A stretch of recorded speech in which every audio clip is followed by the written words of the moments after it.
Welcome to another deep dive. Today we're going to be looking at something a little bit different. Yeah, this one is fascinating. It really is. I mean, it's a dialogue between Plato and Elon Musk? Elon Musk. Yeah, and you think, how could these two possibly, Be more different. be more different, right? Like thousands of years apart. Totally different backgrounds, totally different perspectives on things, and yet somehow they're having this fascinating conversation about technology and truth and what it means to be human. Yeah, and I think the reason why this is so interesting is that it touches on some of the most fundamental questions that we face as a species. Exactly. In this age of rapid technological advancement, I mean, are we using these tools to escape the cave of illusion, as Plato would call it, or are we just creating new, more intricate shadows to get lost in? It's a really good question, and I think it makes you think about, our own relationship with technology. I mean, are we using it to elevate ourselves, to expand our understanding, or are we becoming more and more entangled? I think that's the question, isn't it? Yeah. I think Plato's allegory of the cave is probably the best place to start. Okay, so um, for those who might not be familiar with the allegory, can you give us kind of like a quick rundown? Sure, yeah. So imagine a group of prisoners, and they spent their entire lives chained inside of a cave, and all they can see are shadows flickering on the wall in front of them. So they have no awareness that there's anything beyond the cave. No, and they think that the shadows are reality. Okay. Right, so they're mistaking those shadows for the true forms of things. Yeah. And Plato uses this allegory to illustrate the human condition. It's like, spending all day staring at screens and mistaking the digital projections for the real world, right? Precisely. Yeah. It's like we become attached to appearances, to the superficial, to the sensory, without questioning the deeper nature of things. So how does Musk respond to this? I mean, does he see himself as like helping us escape this cave, or is he kind of creating new ones? Well, Musk being Musk, he sees his technologies as tools for liberation, right? Mhm. Tesla helps us move away from the shackles of fossil fuels. SpaceX offers an escape route from a potentially doomed Earth. He's trying to break free. Neuralink has the potential to expand our cognitive abilities. Like he's building a rocket ship out of the cave Yeah, and saying, who wants to come with me? right. He's providing the tools, right? Yeah. But Plato isn't totally convinced. Right? Well, Plato throws a philosophical wrench into things. I mean, he asks us to consider what awaits us outside the cave. Right. He says it's not enough to escape our physical limitations. Right. We also need wisdom and self-awareness to guide us. Otherwise, we risk creating even more intricate illusions and becoming slaves to new forms of ignorance. So it's not just about the tools, it's about the intention The intention. and the awareness behind them. Yeah, I mean, are we driven by a genuine desire for truth and understanding, or are we just chasing after fleeting desires and distractions, even if those distractions are on a planetary scale? It's like we're carrying our shadows with us, no matter how far we travel or how much technology surrounds us, right? Precisely. And this leads to another point of tension between Plato and Musk, Okay. which is the nature of truth itself. Oh, that's interesting. Musk is a strong advocate for open discourse. He believes that platforms like Twitter, or X as it's now called, Right. can act as a marketplace of ideas where truth emerges organically Okay. through the free exchange of information. So it's kind of like if we all share our ideas and debate them openly, the truth will naturally rise to the top. Yeah. Okay. But I'm guessing Plato has some reservations about this. Plato, being Plato, is much more skeptical about that. Okay. He argues that what often resonates most strongly isn't truth. It's what confirms our existing biases and flatters our egos. Right. He's essentially saying that falsehoods can be more seductive than truth because they appeal to our desires. So it's like, even if everyone has a platform that doesn't guarantee that truth will prevail, it sounds like we need something more. Yeah, we need some kind of inner compass to navigate this complex landscape, and that's where philosophy comes in. Okay. For Plato, it's a process of questioning our assumptions, Right. refining our thinking, and cultivating the ability to distinguish between what is true and what is merely appealing or convenient. And this seems even more challenging now Yes. in our current age of information overload. Right, because how do you know what to trust? Exactly. And, we're bombarded with so much information all the time. It's hard to know what to believe. And it's easy to get caught up in echo chambers and filter bubbles where we're only exposed to information that confirms our existing beliefs. And it seems like this is where Plato's insights about power become really relevant. Oh, absolutely. I mean, he was very aware of how those in positions of power could manipulate information and use it to control people. Right. And he warns that those who seek to control and manipulate often exploit this confusion. They Yeah. label those who question the dominant narratives as conspirators or heretics, effectively silencing dissent and diverting the conversation away from the pursuit of truth. Because they're essentially creating new shadows, Yes. new distractions to keep us from seeing the bigger picture. Exactly. And this highlights the importance of cultivating critical thinking, Right. of developing that ability to see through the manufactured illusions. Yes. And hold fast to the pursuit of truth, even when it's uncomfortable or challenging. This is already getting to the heart of some really important questions I think so. about technology and truth and the nature of reality. And I can't wait to dive even deeper into this dialogue and see where it takes us. Me too. All right, we'll be back after a short break. And as we kind of dig deeper into this dialogue between Plato and Musk, what you start to see is how these ancient philosophical ideas are so relevant to today, Yeah. especially when it comes to the ethical implications of technology. It's like Plato was almost a time traveler Yeah. who saw where our fascination with innovation might lead us, if we're not careful. Yeah, I think he'd be fascinated by Musk. Oh, absolutely. I think he'd be fascinated by someone like that who is pushing the boundaries of technology in so many different ways. I mean, he's talking about colonizing Mars, merging with AI through Neuralink, creating these autonomous systems. Like a sci-fi movie come to life. Yeah, exactly. But what Plato is really asking is, will these technologies actually make us wiser?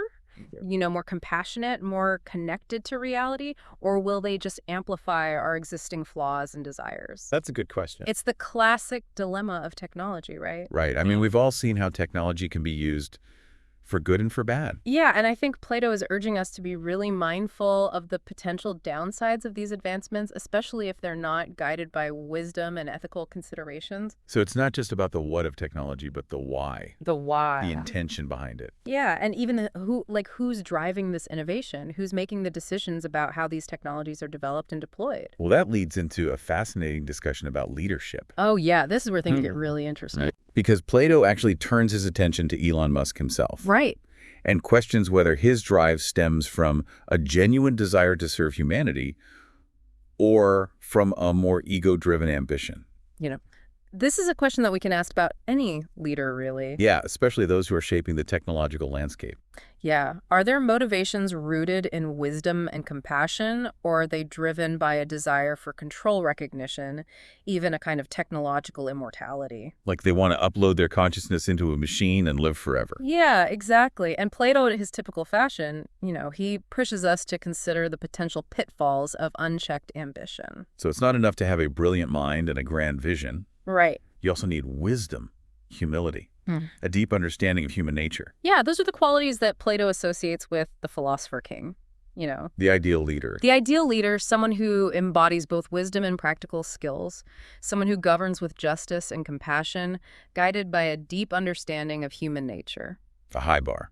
But it makes you think about what qualities we should be looking for in our leaders. Especially in this age of rapid technological change. Absolutely. And this leads us to another crucial point in the dialogue, Okay. which is the balance between freedom and responsibility. Oh, yeah, especially in the context of online platforms like Twitter/X. So we've got Musk on one side, who's a staunch advocate for free speech, believing that it's the cornerstone of a functioning democracy. Right, he sees platforms like Twitter as this digital public square where everyone should be able to voice their opinions. The marketplace of ideas? Yeah, exactly. But Plato, as you might expect, has some concerns about the potential downsides of unfettered freedom of expression. So it's not about censorship. No. It's about recognizing that words have power. Yeah, that our online interactions have real-world consequences, and without some kind of guidance, some kind of ethical framework, the marketplace of ideas can descend into chaos. They can become a breeding ground for misinformation. Exactly. Manipulation. It's like a wildfire,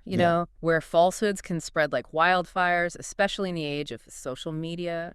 And Plato would argue that those who seek to control and manipulate often exploit this very human tendency to be swayed by appealing narratives. Yes, even if those narratives are false or misleading. So it's not just about individual responsibility, Uh-huh. it's also about recognizing the power dynamics at play. Exactly how those in positions of power can use these platforms to shape public opinion and control the narrative. They can create new New shadows, shadow. new distractions to keep us from seeing the truth. And Plato warns against the tendency to label those who question the dominant narrative as, conspirators or heretics. It's a way of shutting down critical thinking, of Exactly. silencing dissent and diverting attention from the real issues. It's a classic tactic of those who want to maintain control. And this leads us to a really fascinating tension in the dialogue, Okay. one that gets to the heart of what it means to be human. All right, let's hear it. It's Plato's critique of Musk's vision for merging humans with machines through Neuralink. Ugh. Neuralink, the brain-computer interface. Yeah, this is where the conversation goes beyond the practical implications of technology Right. and delves into the realm of consciousness, spirituality, and the nature of the soul. Deep stuff. Deep stuff. Right. I mean, Musk sees Neuralink as a way to unlock incredible potential to enhance our cognitive abilities, maybe even achieve a form of immortality by transferring our consciousness into a digital realm. So like uploading our minds into the cloud. Exactly. Yeah. But Plato approaches this idea with caution. Of course. He acknowledges the potential benefits, but he questions whether such advancements actually enhance our humanity or diminish it. Right, so it's not just about expanding our cognitive abilities, it's about cultivating wisdom, virtue, and a deeper understanding of ourselves and the universe. And this raises a fundamental question. Okay. Is consciousness simply a product of our physical brains, or is there something more, something that transcends the material realm? The mind-body problem. Exactly. A question that philosophers have been wrestling with for centuries. Yeah, and it's a question that's becoming even more relevant as we develop technologies that blur the lines between the physical and the digital, between human and machine. So where does Plato come down on this? Well, he argues that the soul, the essence of who we are, can't be reduced to mere neurons firing in our brains. He sees the soul as something eternal, something that seeks higher truths and spiritual fulfillment. So it's not just about achieving technological mastery. Right. It's about cultivating our inner selves. Yeah. Nurturing our spiritual growth, seeking wisdom beyond the confines of the material world. This is deep stuff. Deep stuff. And I think it's really important to consider these questions as we continue to develop these powerful technologies. I agree. I mean, we need to be mindful of the potential consequences of our creations. Absolutely. It's fascinating how much Plato got right about the challenges we're facing today, especially when it comes to discerning truth from falsehood in this overwhelming sea of information. It's like he had a crystal ball. Right. I mean, it's almost eerie how prescient he was about the dangers of manipulation and the ways in which those in power can exploit our tendency to believe what confirms our existing biases. And it's not just about outright lies. It's also about the more subtle ways in which information can be framed and spun to serve particular agendas. Like how algorithms can create filter bubbles that reinforce our existing beliefs and make it harder for us to see alternative perspectives. Exactly. And Plato was very aware of how those in positions of authority could use language and rhetoric to shape public opinion and control the narrative. And he warns against the dangers of blindly accepting what we're told without questioning it, without seeking out diverse perspectives and engaging in critical thinking. He really emphasizes the importance of cultivating that inner compass that allows us to discern truth from falsehood, to see through the illusions, and hold fast to what we know to be true in our hearts. So how do we develop that inner compass? I mean, it seems like it requires more than just intellectual knowledge. Right. It's not just about accumulating facts and figures. It's about cultivating wisdom, discernment, and a deep understanding of human nature. And it's also about being willing to challenge our own assumptions, to be open to the possibility that we might be wrong about things. That's hard. It is hard because it requires a certain level of humility and a willingness to let go of our ego's need to be right all the time. So as we kind of wrap up this amazing deep dive into the dialogue between Plato and Elon Musk, what are some of the key takeaways that we can apply to our own lives? Well, I think one of the most important takeaways is that technological progress doesn't automatically equal human progress. Right. True progress, as Plato emphasizes, involves cultivating wisdom, compassion, and a deeper understanding of ourselves and the universe. It's about aligning our technological prowess with our ethical and spiritual development. Exactly. And I think another key takeaway is the importance of critical thinking, especially in a world where information is so readily available but not always reliable. We need to be discerning consumers of information. Yes, and we need to be willing to question everything we're told, to seek out evidence, to consider alternative perspectives. And perhaps most importantly, we need to cultivate that inner wisdom that allows us to connect with something larger than ourselves. That sense of purpose and meaning that gives our lives direction and helps us to navigate the complexities of the world with grace and compassion. It's been an incredible journey exploring this dialogue between these two brilliant minds, separated by thousands of years, yet grappling with the same eternal questions about truth, power, and the nature of reality. And I think the conversation is far from over. Absolutely. I think it's a conversation that we all need to be a part of as we continue to shape the future of humanity in this age of unprecedented technological advancement. So thank you for joining us on this deep dive. We hope it sparked some new insights and inspired you to continue exploring these vital questions.